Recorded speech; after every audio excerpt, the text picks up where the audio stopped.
Hello दोस्तों, कैसे हैं आप सब। स्वागत है आप सभी का कॉमिक वर्ल्ड चैनल पर। तो चलिए दोस्तों, शुरू करते हैं राज कॉमिक्स में डोगा सीरीज का अगला कॉमिक विशेषांक, डोगा नीति।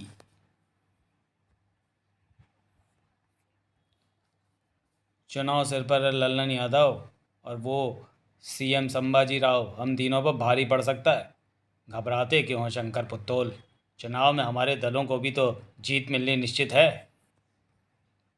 हाँ, मगर सीएम तो वही संभाजी राव ही बनेगा ना। अमर त्रिपाठी साहब, ये हाथ पर हाथ रखकर बैठे रहने का समय नहीं है। कुछ करना होगा। सीएम हम में से एक बनना चाहिए। राजनीति में जीत चाहिए तो जनता का हमदर्द बनना ज़रूरी होता है। मगर तुम लोगों को अपने काले धंधों से ही फुर्सत नहीं मिलती तो जनता की भलाई के काम क्या खाक करोगे? बिना पैसे के हम उस कुत्ते की तरह हैं जो सिर्फ अपने मालिक को देखकर पूंछ हिला सकता है, और पैसे के लिए काले धंधे तो करने ही पड़ते हैं। साहब, कुछ बच्चियाँ आपसे मिलना चाहती हैं। बच्चियाँ? जोगेश्वर, बच्चियों को अंदर भेज दो। जी सर। बच्चियाँ हमसे क्यों मिलना चाहती हैं? लो, बच्चियाँ आ गई हैं, खुद ही बता देंगी। नमस्ते सर। नमस्ते नमस्ते बच्चों। आओ आओ, हमसे क्यों मिलना चाहती हो? सर, मेरा नाम दीप्ति है, ये सोनल है और ये सरवी।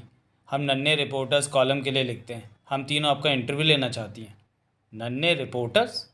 संभल जाओ भाई, अब बच्चियाँ भी रिपोर्टर्स हो गई हैं। सर, आप गलत समझ बैठे हैं। क्या मतलब भाई, क्या गलत? सर, एक्चुअली हम सच में रिपोर्टर्स नहीं हैं। हमें एक सीरियल में रिपोर्टर्स की एक्टिंग करनी है, इसलिए हम आपका इंटरव्यू लेकर अपने रोल का अभ्यास करना चाहती हैं। ओ, तो ये बात है। तुमने तो हमें डरा ही दिया था। क्यों सर? डरते तो चोर डाकू हैं। यस सर, आप तो नेता हैं, जनता के सेवक। अरे काहे के नेता? ये लल्लन यादव साहब हैं, भैंसों की डेयरी के मालिक। 3 बार चुनाव लड़कर हार चुके हैं, मगर आज भी जीत की उम्मीद बाकी है। नेता आखिरी सांस तक ये उम्मीद नहीं छोड़ता। मगर इनके पास चुनाव के मोटे खर्चा के लिए पैसा कहाँ से आता है? डेयरी का दूध बेचकर। हमारा डेयरी वाला तो 20 भैंसों का दूध बेचकर अपने घर का खर्चा भी नहीं चला पाता सर। अरे सर, ये सब दिखावा है बिटिया। पैसा राजनीति में आता है काले धंधों से, गुंडागर्दी से। इसकी ट्रांसफ़र यहाँ, उसकी ट्रांसफ़र वहाँ से। राजनीति में गुंडागर्दी सर? हाँ बिटिया, राजनीति और गुंडागर्दी का तो चोली दामन का साथ है। मगर सर, पंडित जवाहरलाल नेहरू जी, गांधी जी, शास्त्री जी जैसे नेता भी तो राजनीति करते थे। ये लोग देश के लिए मर मिटे, उन्हें आज भी लोग याद करते हैं, उनके नाम के निबंध भी लिखते हैं। वो सब तो गुजरे ज़माने की बातें हो गई प्यारी बच्चियों। नहीं सर, ज़माना तो आज भी वही है। वही भारत है, वही भारत के लोग हैं, वही मातृभूमि है, वही झंडा है, वही पहाड़ है, वही नदियाँ हैं। क्या बदला है? सर, आपने जवाब नहीं दिया। राजनीति बदल गई है बच्चों। हाँ, पहले नेता देश के लिए कुर्बानियाँ देते थे, आज नेता कुर्बानियाँ लेते हैं। अच्छा सर, हम चलते हैं। इंटरव्यू के लिए आपका धन्यवाद। क्रिन क्रिन। फ़ोन उठाइए त्रिपाठी साहब। हाँ हाँ। हेलो। उधर से पता नहीं क्या कहा गया कि त्रिपाठी के चेहरे का रंग उड़ गया। क्या कह रहे हो पाटिल? मेरे सेक्रेटरी पाटिल का फ़ोन था। वो तीनों बच्चियां किसी चैनल के साथ मिलकर हमारा स्टिंग ऑपरेशन कर रही थी। उनके पास छुपा कैमरा था जिसमें उल्टे सीधे बयान देते और दांत फाड़ती हमारी तस्वीरें दर्ज हो गई हैं। क्या? अरे पकड़ो उनको। वो तीनों स्कूटी पर सवार होकर भाग रही हैं। वो स्कूटी पर नहीं, हमारी मौत के रथ पर सवार है। ड्राइवर, गाड़ी ला जल्दी। दौड़ा, दौड़ा और तेज़ दौड़ा। किसी ने अपनी मोटरसाइकिल को बड़ी तीव्रता के साथ ब्रेक लगाए थे। क्रंच।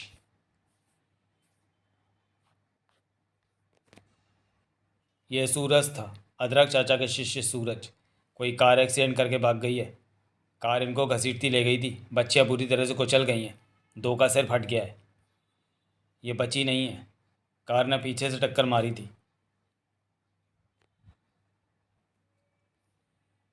महानगरों की तेज़ी से दौड़ती भागती ज़िंदगी में किसी को किसी की तरफ देखने की फुर्सत नहीं है।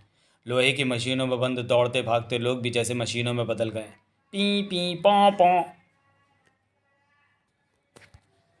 लेकिन मशीन और इंसान में एक फ़र्क है। मशीन इंसान के इशारे पर काम करना शुरू कर देती है। इंसान इशारे नहीं समझता या समझना नहीं चाहता, क्योंकि मदद का इशारा समझने का मतलब है कि मदद करनी पड़ेगी, और मदद में ख़तरा जान का हो तो कोई रिस्क नहीं लेता और कन्नी काट कर निकल जाना चाहता है। बाद में थोड़ा सा पश्चाताप करके मन हल्का फुल्का कर लेता है कि यार, मदद के लिए रुकना चाहिए था। ओ शिट, चिंग धड़ाक तर तर तर तर तर तर, जिंग जिंग ची चर। जज की कार का कोई भी कोना छूटना नहीं चाहिए जहां गोली ना पड़े। चिंग जिंग खनाक खनाक ट्वैंग जिंग जिंग जिंग जिंग जिंग। इतना भेजा नहीं होएगा इसकी खोपड़ी में जितना हमारी गन में गोलियां हैं। डोगा मदद के लिए मौके पर कन्नी काट कर नहीं निकलता। उतना वजन नहीं होगा तुम चारों का भी मिलाकर जितना वजन गोलियों को लेकर चलता है डोगा। इतना लोहा भर दूंगा तुम्हारे शरीर में कि तुम्हारी लाशों को उठाना भी भारी पड़ जाएगा। चिंग चिंग चिंग आ।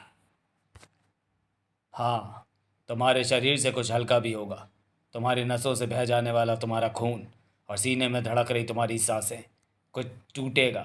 तुम्हारी हड्डियाँ। इंसानों का डर से वो रिश्ता जो मौत से बदतर ज़िंदगी जीने को मजबूर करता है। बारूद पुत्र डोगा है ये। इसने हमारे दो साथियों को मार डाला। ये 100 भी हो तो उन्हें मार डालेगा। हमें तो डोगा का भी डर है, कानून और पब्लिक का भी, मगर इसको तो ना डोगा का डर है, न कानून का और न पब्लिक का। निकलो यहाँ से। इतनी तेज़ रफ्तार ट्रैफिक में वो हमें चेज़ नहीं कर पाएगा। कार को ट्रैफिक में घुसा दे। खिड़की से कुछ अंदर आकर गिरा है। कुछ पता नहीं चला क्या था। वो जो कुछ भी था सीट के नीचे गया होगा, मगर दिखाई नहीं पड़ रहा। मैं सोच रहा हूँ अगर उसे डोगा ने फेंका होगा तो कहीं वो चीज़ हैंड ग्रेनेड ना हो। अगर वो हैंड ग्रेनेड है तो फटने वाला होगा। ब्रेक लगा, ब्रेक लगा। मैंने कार को तेज़ ट्रैफिक में घुसा दिया है। अब अचानक ब्रेक कैसे लगा दूँ? अगर तूने ब्रेक नहीं लगाई तो शायद 10 से 5 सेकंड में हमारी मौत हो जाएगी। उस कार को ब्रेक लगाना बहुत से लोगों को बड़ा महंगा पड़ने वाला था। मुझे पता था तेज़ ट्रैफिक में ब्रेक लगाऊंगा तो यही होगा। ये हमारा आखिरी काम था, क्योंकि इस टक्कर के बाद जब तक कार स्थिर होगी और हम बाहर निकलने की सोचेंगे तब तक हैंड ग्रेनेड फट लेगा। ओह, ये कुछ ज़्यादा हो गया। मैंने सोचा था हैंड ग्रेनेड को देखते ही वो लोग कार वहीं छोड़कर निकल कर भागेंगे। लगता है उन्होंने हैंड ग्रेनेड को कार में गिरते नहीं देखा। मगर कार जिस अंदाज में रुकी उससे ऐसा लगता है कि जैसे उन्हें कार में किसी चीज़ के अंदर आने का एहसास हो गया था और वो देर में समझे कि वो चीज़ हैंड ग्रेनेड हो सकती है। बॉर्डर पर जब युद्ध छिड़ता है तो दुश्मनों की मौत के साथ कुछ सिपाही भी घायल होते हैं। उन्हें अपनी चोटों का उतना दर्द नहीं होता जितनी खुशी दुश्मनों पर जीत मिलने से होती है। मैं जानता हूँ इस भीषण दुर्घटना में कुछ लोग घायल हुए होंगे, मगर उनके दर्द की पीड़ा से ज़्यादा मुझे इस बात की खुशी है कि मैंने उन हत्यारों को जिंदा बचकर जाने नहीं दिया, जो भविष्य में न जाने कितने बेगुनाह लोगों की मौत और न जाने कितने मासूम लोगों के आंसुओं का कारण बनते। मुंबई की सड़क पर जो कुछ हुआ था उससे कानून जगत और राजनीति के क्षेत्र में हड़कंप मचा दिया था। एक बुरी खबर है त्रिपाठी साहब। अरे पाटिल, क्या तू भी वही खबर लाया जो फ़ोन पर मुझे मेरे आदमी दे रहे हैं? पता नहीं त्रिपाठी साहब, मैं तो ये बता रहा हूँ कि हाई कोर्ट के जज सूर्यकांत साहब की दिन दहाड़े हत्या कर दी गई है। उनको 75 गोलियाँ लगी हैं। 75 गोलियाँ? यह वही खबर है गुना भाई। एक और बुरी खबर है। और क्या? यह हत्या बालू और उसके आदमियों ने की है। इसके तुरंत बाद ये लोग डोगा के हाथों मारे गए। क्या? भालू को जज की हत्या करने की क्या ज़रूरत थी? वो तो हमारे लिए काम करता था और हमने उसको ऐसा कोई आदेश या सुपारी नहीं दी थी। राजनीति का खेल ही ऐसा होता है। उसको जज की सुपारी हमने त्रिपाठी गई कुत्ते गुणा भाई से दिलवाई थी। गुणा भाई तो त्रिपाठी का खास आदमी है। हाँ, जैसा तू मेरा चंद्र शिवा। देखो चंद्र शिवा, इलेक्शन नज़दीक है। इस इलेक्शन में दोबारा सीएम की इसी कुर्सी तक पहुंचने के मेरे रास्ते में 3 कांटे हैं। अमर त्रिपाठी, लल्लन यादव और शंकर पुत्तौल। इन तीनों के रहते मेरा दोबारा सीएम बनना लगभग नामुमकिन है। और यदि मैं बनूंगा भी तो उन तीनों सुअरों के समर्थन के बाद। ऐसी मिलीजुली सरकार चलाना मेरे लिए ऐसा ही होगा जैसे मंदिर में भगवान की मूर्ति के स्थान पर 3 सांप स्थापित कर दिए जाएं और मुझे उनकी पूजा करने को कहा जाए। चंद्रशिवा, उन तीनों को रास्ते से हटाने के लिए योजना मैंने बना ली है। त्रिपाठी के कुत्ते गुणा भाई के जरिए बालू को जज की सुपारी देकर मैंने अपनी चाल चल भी दी है। अब सोच क्या होगा? हर कोई जानता है कि बालू अमर त्रिपाठी के लिए काम करता है, तो फिर कानून, जनता और मीडिया में भला क्या संदेश जाएगा कि जज सूर्यकांत साहब की हत्या अमर त्रिपाठी ने करवाई है? क्या बात है संभाजी राव, आपने तो उस असुर त्रिपाठी का सारा सिर पूरा ही सांप की पांपी में घुसेड़ दिया। अगर इसमें एक अड़चन है संभाजी राव, वही वही मुझे पता है तू किस अड़चन की बात करेगा रे चंद्रशिवा। और ये सच भी है, त्रिपाठी ने बालू को जज की सुपारी दी थी। इस बात का कोई सबूत या गवाह मौजूद नहीं है। मेरी योजना में बालू की हत्या अपेक्षित नहीं थी। बालू बच जाता तो पुलिस उसे धर दबोचती और उससे सच उगलवा लेती, लेकिन डोगा ने आकर सारा बना बनाया खेल बिगाड़ दिया। मुझे सिकंदर का एक किस्सा याद आता है। महान सिकंदर एक दिन खुले आकाश के नीचे बैठा था। तभी एक कौवा ऊपर से उड़ता हुआ निकला और सिकंदर पर बीट कर गया। सिकंदर को उस दिन पहली बार यह बात महसूस हुई कि एक अदना सा कौवा सिकंदर जैसी महान हस्ती पर बीट कर गया और मैं उसका कुछ भी नहीं बिगाड़ सका।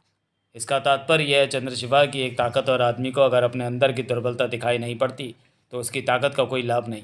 शत्रु की ताकत ही वो दुर्बलता है। मेरा मिशन अमर त्रिपाठी, लल्लन यादव और शंकर पुत्तोल का राजनीतिक करियर तबाह करना है। लेकिन कमज़ोरी वाली बात है डोगा। मुझे लगता है कि इन तीनों के अलावा वो मेरे रास्ते का सबसे बड़ा कांटा है। डोगा ही वो कौवा है जो मुझ पर बीट करके मुझसे मलिन कर सकता है। बालू को मारकर उसने ये साबित भी कर दिया है, क्योंकि बालू का जिंदा रहना मेरे लिए ज़रूरी था। मगर मैं अभी भी जानता हूँ कि बालू की मौत के बाद जब जज की हत्या में अमर त्रिपाठी का नाम उछलेगा तो कानून व जनता से भले ही त्रिपाठी बच जाए मगर डोगा की गोली से नहीं बचेगा, और डोगा मारेगा तो कानून उसके पीछे पड़ेगा। सूरज के जबड़े उस समाचार को सुनते हुए कस रहे थे। अमर त्रिपाठी का जज की हत्या में हाथ होने से इनकार। विपक्षी नेताओं ने कहा, बालू त्रिपाठी का आदमी।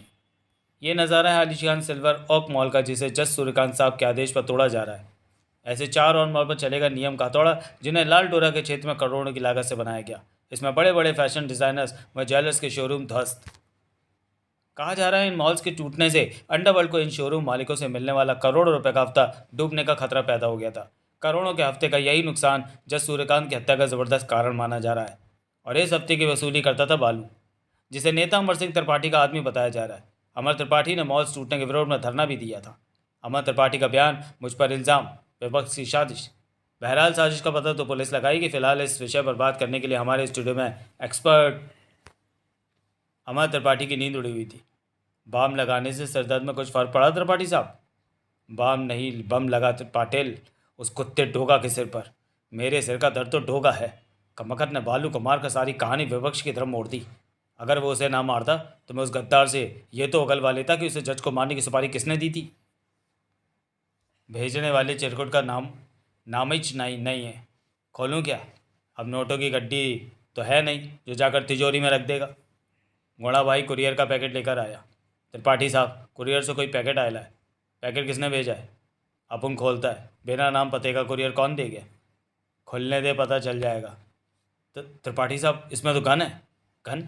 और ये एक लेटर। लेटर किसका? पढ़ देख। क्या हुआ? तेरी तो निकल गई, मेरा मतलब सारी हेकड़ी। उठा पढ़। ये लेटर डोगा का है। डोगा? पाटिल, डोगा का नाम सुनकर तेरी थूक भी गले में अटक गई। और गुणा, तू पढ़ क्यों नहीं रहा डोगा का लेटर? मैं इसको नहीं पढ़ सकता, आप खुद पढ़ लो। त्रिपाठी, गन भेज रहा हूँ, इसमें एक ही गोली है।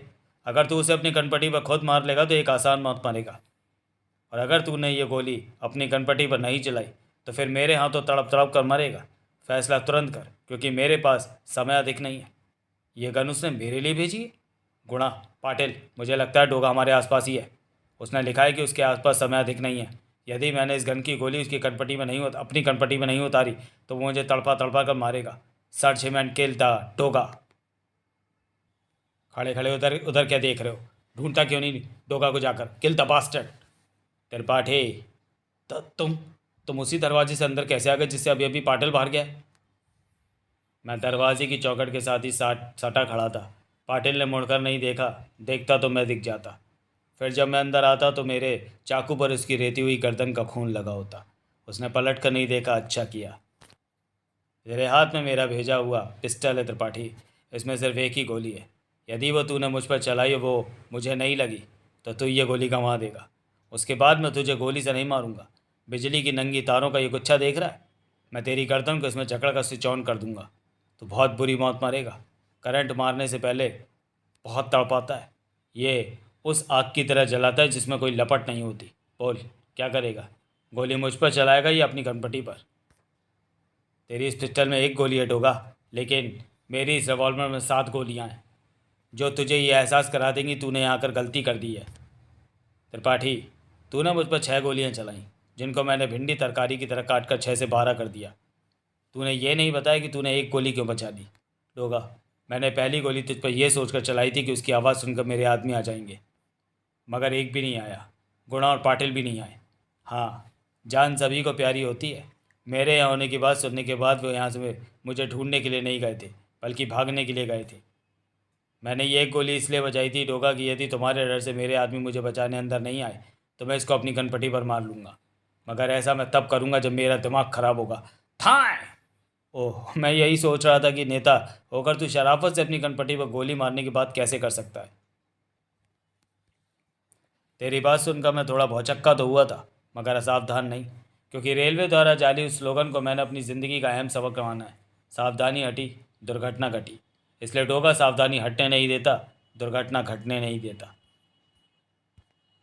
सामने हो दुश्मन तो उसको हटने भी नहीं देता, और कांचा डटने भी नहीं देता। तो चलिए दोस्तों, वीडियो को यहीं समाप्त करते हैं और मिलते हैं डोगा सीरीज़ के कॉमिक विशेषांक डोगा नीति के दूसरे और अंतिम भाग में अगले वीडियो में। तब तक के लिए धन्यवाद।